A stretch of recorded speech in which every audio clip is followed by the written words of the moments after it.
Hello friends, আজকে হবে কাতলা কালিয়া। তো আমি কাতলা কালিয়া বানানোর জন্য 5 পিস কাতলা মাছ নিয়েছি। তো এবার এখানে আমি লবণ দিব,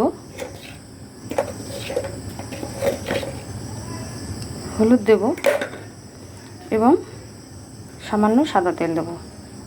তোমরা চাইলে এখানে সরষের তেলও ব্যবহার করতে পারো। দিয়ে এটাকে মেখে 10-15 মিনিট ঢেকে রাখবো। এখানে মশলা রেডি করেছি, কাঁচা লঙ্কা, পেঁয়াজ, আদা, রসুন, গোটা তেজপাতা, লং, এলাচ, লবঙ্গ। তো এখানে দেখো আমি রসুন দুভাবে দিব, পেঁয়াজ দুভাবে দিব, আবার কাঁচা লঙ্কাও দুভাবে দিব। কাঁচা লঙ্কা কিছুটা আমি পেস্ট করার জন্য নিয়েছি, পেঁয়াজ কিছুটা পেস্ট করার জন্য নিয়েছি, রসুনও কিছুটা পেস্ট করার জন্য নিয়েছি। আর এখানে কিছু গোটা রেখে দিয়েছি, কাঁচা লঙ্কা, রসুন আর কাঁচা পেঁয়াজ।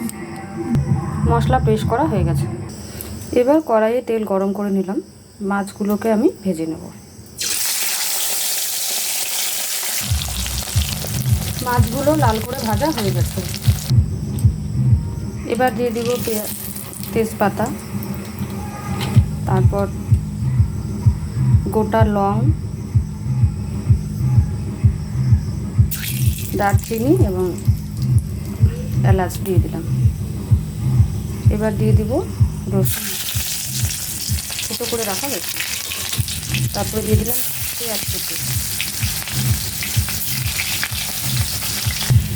তো এবার পেঁয়াজটা লাল হয়ে গেছে, এখানে মিক্সিতে করা মশলাগুলো আমি ঢেলে দেবো।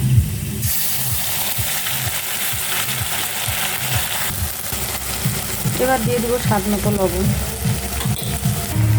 দিয়ে দেবো পরিমাণ মতো হলুদ গুঁড়ো। এবার মশলাটাকে কিছুক্ষণ কষিয়ে নেব। এবার এখানে চিড়ে রাখা কাঁচা লঙ্কাগুলো আমি দিয়ে দেবো। এবার কালারের জন্য আমি একটু কাশ্মীরি লঙ্কার গুঁড়ো দিয়ে দিলাম, দিয়ে দেবো জিরে, ধনে গুঁড়ো।